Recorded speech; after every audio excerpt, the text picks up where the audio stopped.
Hello there. Part 2 of the $500 million scam of people just talking on camera, like 4K getting caught, face wreck, and everything.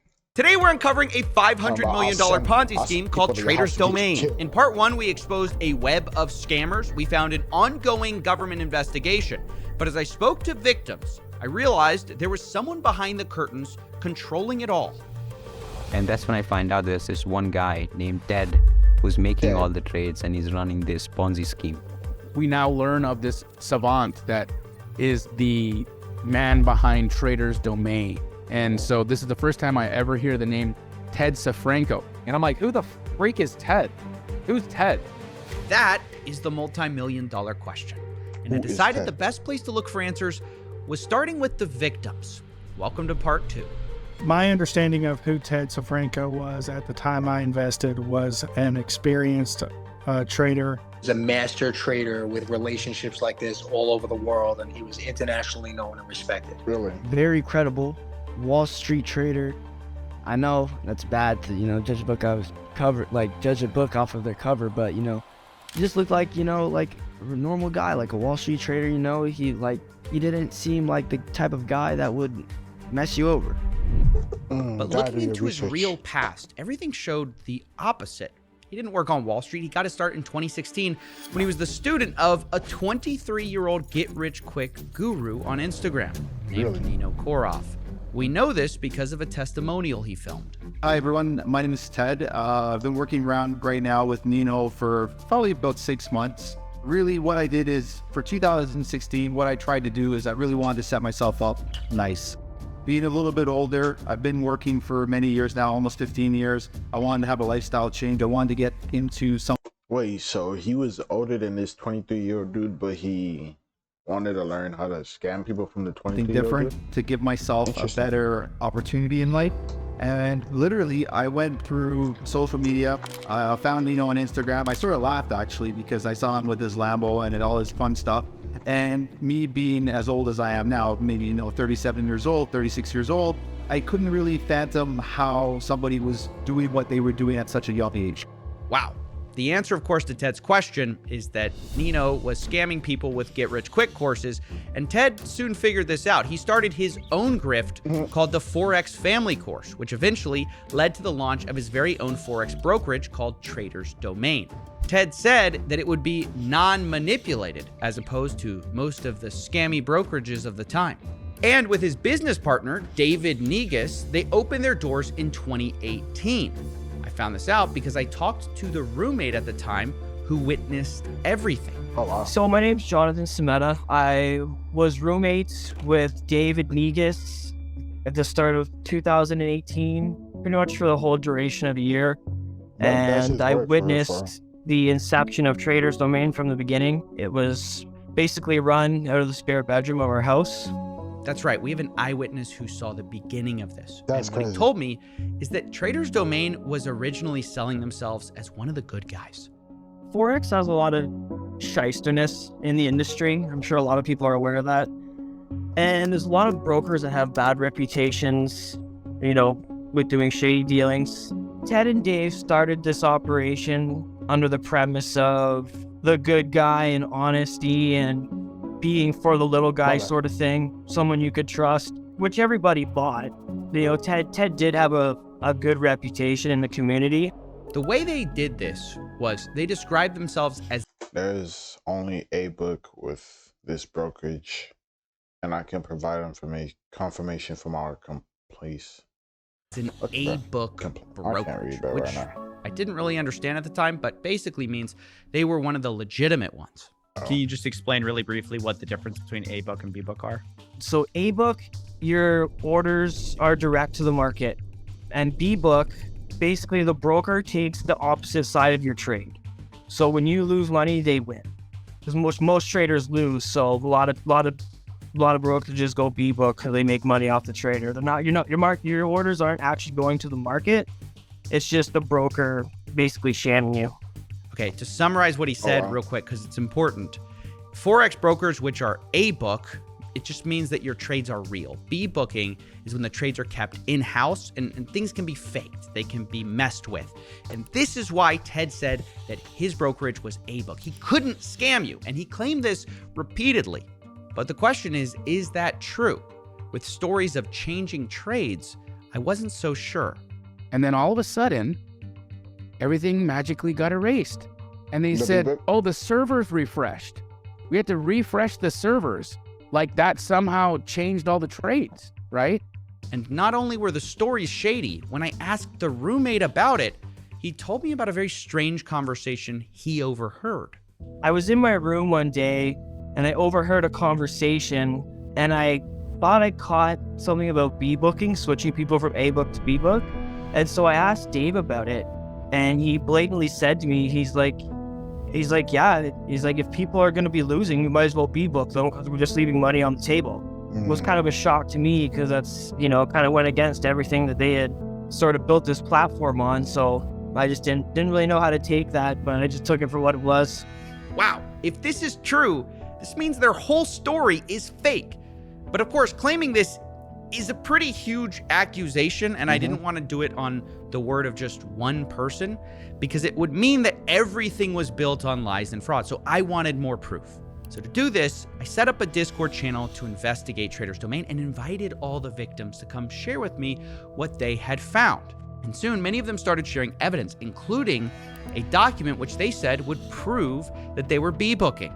These people showed me an invoice from a platform called B2Broker, addressed to Trader's Domain FX, which had a very important line item. Quote, minimum monthly payment for the use of B-book service. Why would Trader's Domain need to pay for a B-book service if they were A-book? Now, of course, we also need to talk about who is B2Broker. They call themselves a white label solution for brokerages and exchanges, which simply means they sell a brokerage product that you can slap your name on. And it appears that this is exactly what Ted Safranco did, which means that the back end of Trader's Domain and what Ted is even selling is just a rebranded product. So we'll put B2Broker on the board over here because they're going to be key to understanding this whole scam. Because as I found more of these invoices, I realized B2Broker may have helped facilitate this whole thing. All apparently for the low price of $1,000 a month for this fee. Wow. Now, what these several invoices do is not only corroborate the story the roommate was telling us about B-booking, it means that the trades and the crazy returns are all likely fake. It was all a fraud based on a software Ted himself never even built. And of course, now the question is, okay, if the trades are fake, where did the money go? Because the investment money was very much real, even if the trades were fake.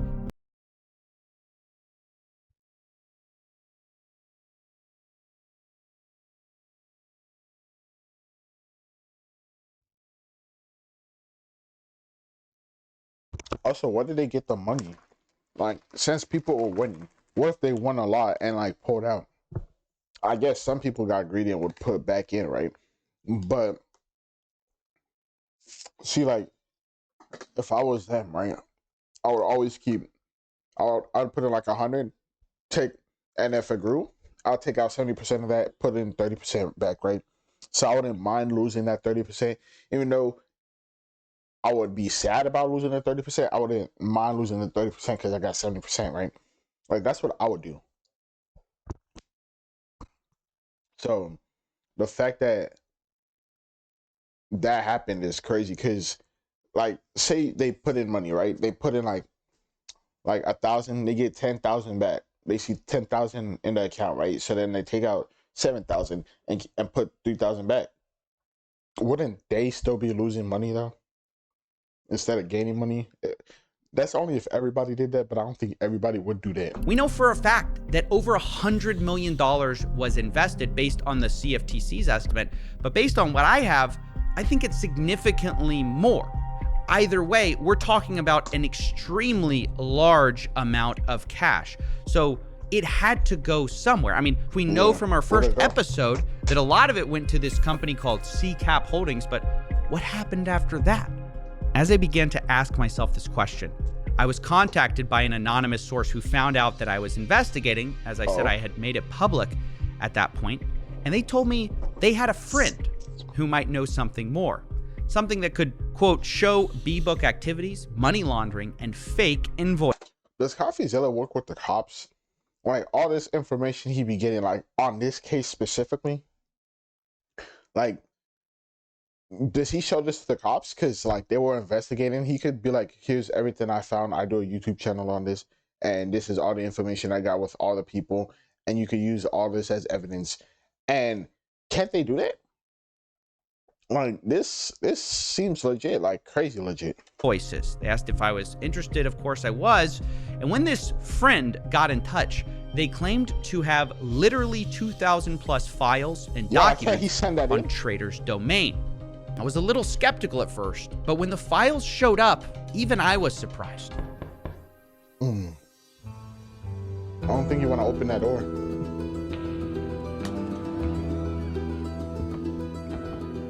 It took me weeks to go through all the documents, but eventually, a pattern started to emerge.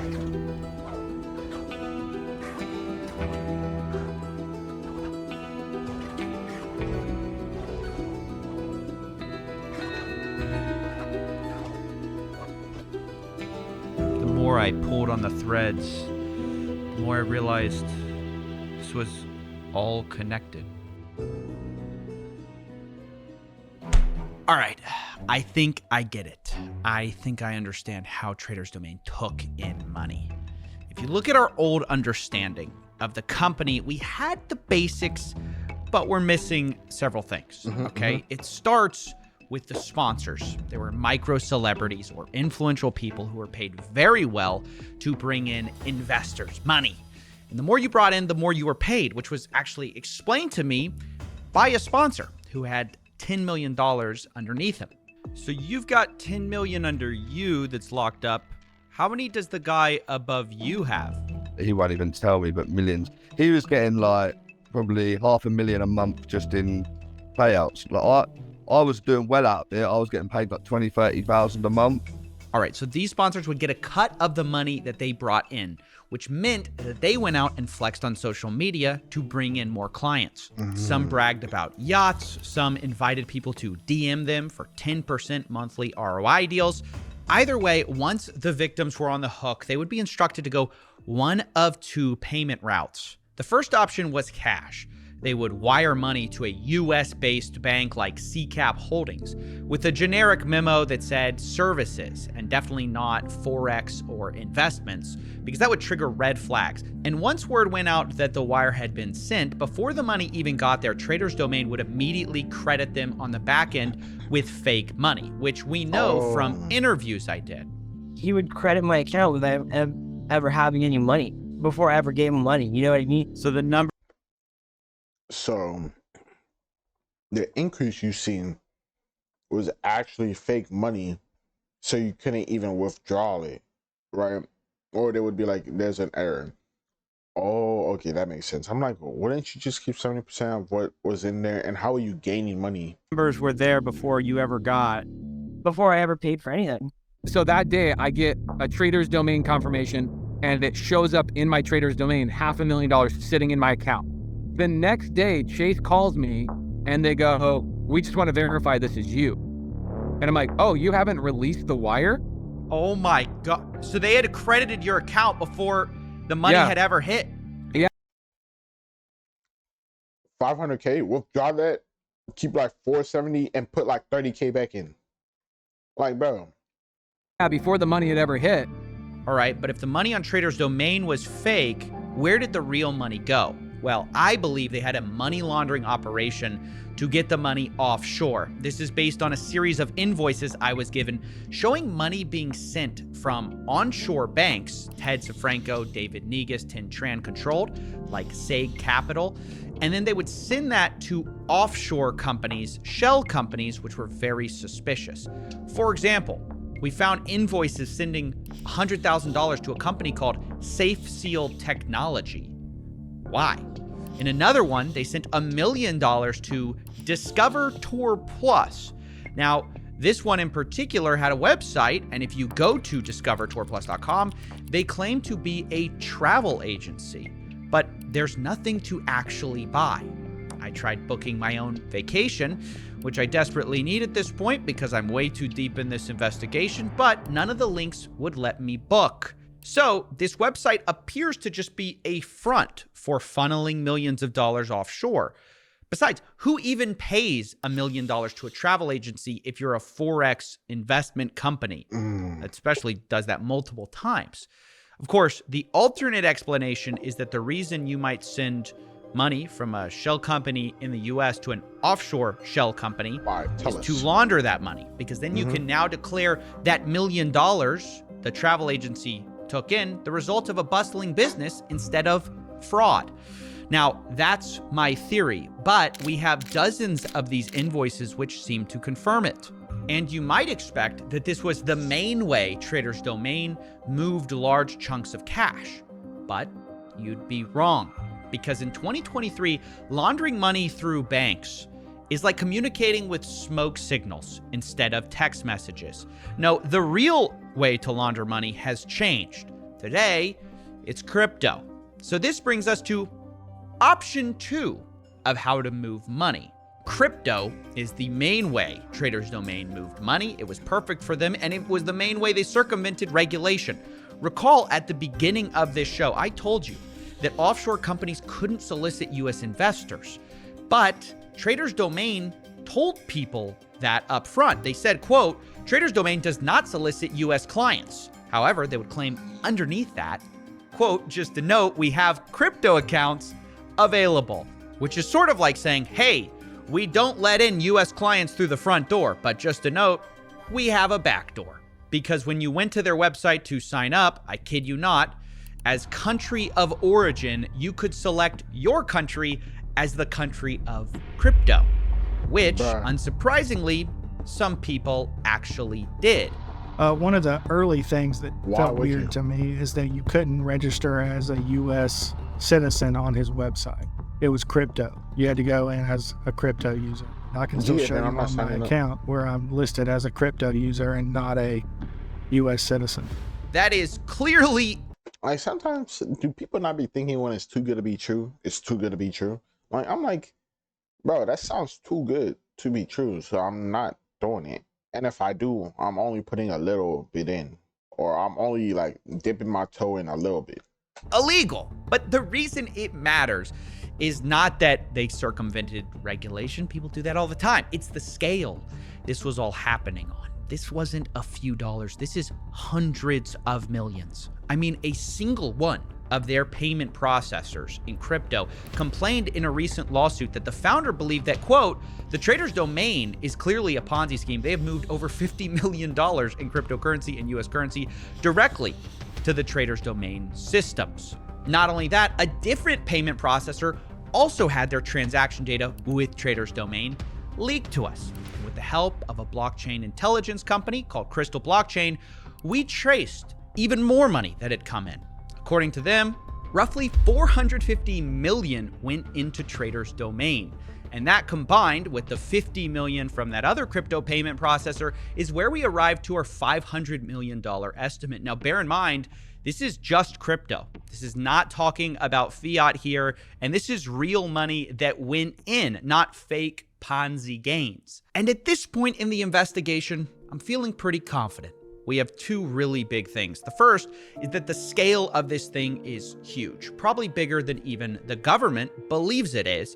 But I also feel extremely confident we have proof of fraud.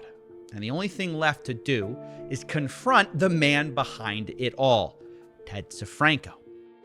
And this is also the thing that I've been putting off doing the whole time, to be honest, because the entire investigation, as I spoke to people, I was warned not to reach out because Ted was well known for going after anyone who went after his brokerage. He allegedly said things like, quote, you want to come after my brokerage, you have a death wish in messages, and I am going to put a bounty on your head. Who all claimed it? There were a lot more of these, and of course, he also famously threatened people on video. I take a flight to the UK right now. I take a flight to the UK right now, I'll bash your head in. Nobody say nothing. I'm out of there. Nothing. Now and just fucking show up and curb stomp their heads. Yeah, I get arrested. So what? I win because they're dead. So yeah, the guy is kind of a psycho. So I was very nervous about doing this. And so I decided to go to the bar and get me a little bit of liquid courage. Come on, Coffee. You've been sitting here for 2 hours. Are you gonna do it or not? Give me this one more shot, okay? And then I'll do it.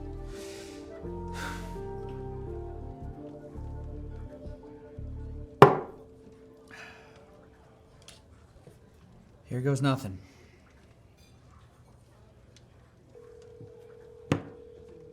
Come on, Ted. I bet you he's not even gonna answer. Answer the come on. Your call has been forwarded to an automatic voice message system. Please record your message. I knew it. That settles that. You want another drink? I guess so. You humans are such odd creatures. You were nervous about calling, yet you seem upset he didn't answer? I was concerned. I mean, but once I was committed, I don't know, it just feels a little anticlimactic, I guess. Maybe it's for the best. Not everything has a Hollywood ending. You do the best you can, and sometimes you have to enjoy a consolation prize. What's that? How about a drink with a friend? Wait, I thought you couldn't drink. Take the shot, Coffee. All right. I've been watching you hide. I just close my eyes. I've known for a while. My dear, if you keep pulling that thread, I'll unravel in your head.